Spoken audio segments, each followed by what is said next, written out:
નમસ્કાર વિદ્યાર્થી મિત્રો, આજનો વિડીયો ધોરણ 10ના જે બેઝિક ગણિતવાળા વિદ્યાર્થીઓ છે એમના માટે ખૂબ જ અગત્યનો છે.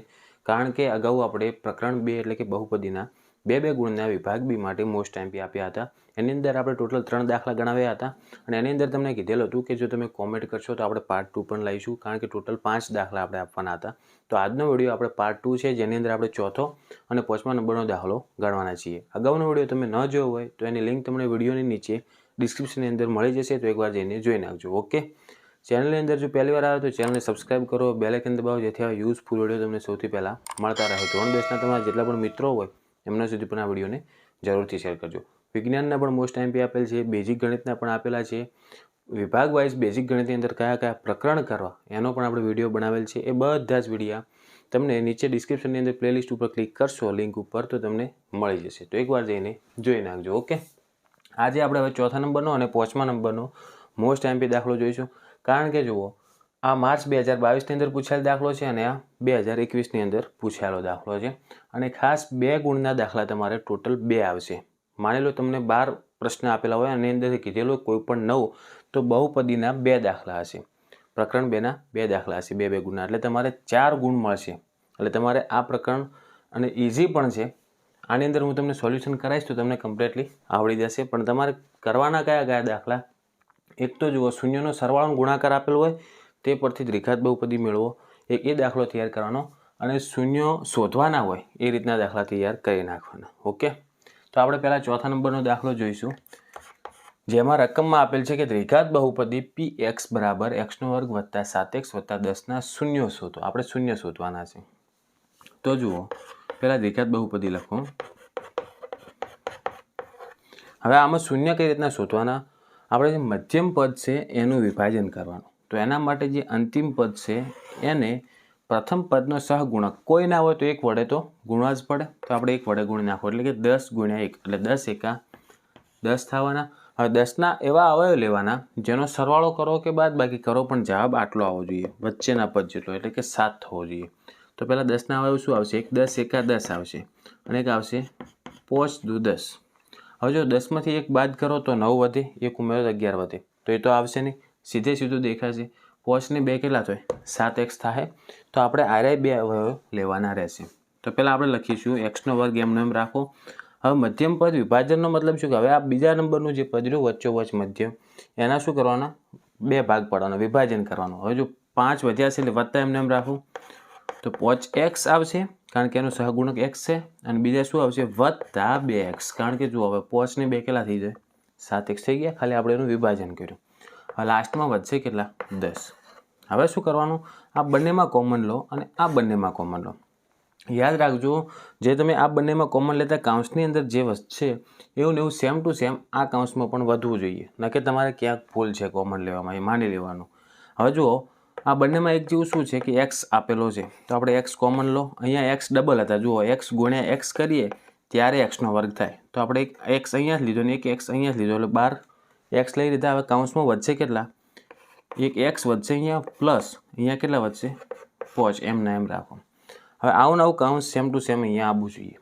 તો તમને એટલો એક સાઈડ હિન્ટ પણ મળી જાય કે જો આ કાઉન્સમાં x સાથે કોઈ સંખ્યા નથી તો આની જોડે જુઓ x સાથે કેટલા આપેલ છે? 2 આપેલ છે. તો પહેલથી જ તમને ખબર પડી જાય કે 12 કોમન કેટલા લેવાના? આપણે 2 લેવાના, કારણ કે આ 10 છે. જુઓ, એના હવે શું પડશે? 2 × 5 = 10. તો બંનેમાંથી કોમન શું નીકળશે?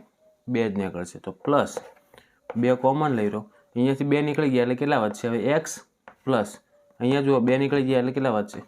x + 5. હવે જો આ કાઉન્સ સેમ ટુ સેમ આવી ગયું. હવે જુઓ, આ બંનેની અંદર આ કાઉન્સ કોમન આવશે, એટલે કે x + 5. હવે એના બરાબર શું લખવાનું આપણે? 0. અને બીજું શું વધ્યું કે x + 2, તો કે x + 2 એના બરાબર 0. હવે આપણે x મેળવવાનો, તો +5 છે અને બરાબરની પેલી બાજુ લઈ જાઓ તો શું થશે? -5. તો x બરાબર -5. અને અહીંયા જુઓ +2 છે અને પેલી સાઈડ લઈ જાઓ તો શું મળશે? x બરાબર -2. તો આ થઈ ગયા બહુપદીના 2 શૂન્યો. રેડી? 2022ની બોર્ડ પરીક્ષામાં દાખલો પૂછાયેલ છે. તો તમારે ખાસ જુઓ, મેં તમને કીધું એમ રકમ મોસ્ટ એમપી ના હોય પણ તમને રીત મોસ્ટ એમપી કહેવાય. રીત તમને આવડતી હોય ને તો કોઈ બી રકમ તમને આવડી જાય. અહીંયા તમને હવે બીજી રકમ આપેલ હોય તો શૂન્ય મૂળ આ રીતના શોધવાના હોય છે. તો તમને આવડી જ જાય કે ના આવડે? આવડી જાય. તો જુઓ, હવે 5મા નંબરનો દાખલો ગણીશું આપણે નેક્સ્ટ. કે એક દ્વિઘાત બહુપદીના શૂન્યનો સરવાળો અને ગુણાકાર, શૂન્યનો સરવાળો આપેલ છે અને શૂન્યનો ગુણાકાર. તો શૂન્યનો સરવાળો શું કહેવાય? આપણે આલ્ફા પ્લસ બીટા, એનું સૂત્ર આવડવું જોઈએ પહેલાં. એના બરાબર શું થાય? -b ભાગ્યા a. અને હવે શૂન્યનો ગુણાકાર, તો શૂન્યનો ગુણાકારનું સૂત્ર શું? આલ્ફા ઇન્ટુ બીટા બરાબર c ભાગ્યા a. આ બંનેના સૂત્ર જ થયા. હા, આપણે રકમમાં જુઓ કયો સરવાળો અને કયો ગુણાકાર એ જુઓ. પહેલાં શું કીધું? સરવાળો કીધું ને, તો જે પહેલી સંખ્યા રહી સરવાળો લેવાનો. કેટલો છે? 9, તો બરાબર 9. અને બીજા નંબરમાં ગુણાકાર છે તો બરાબર 14.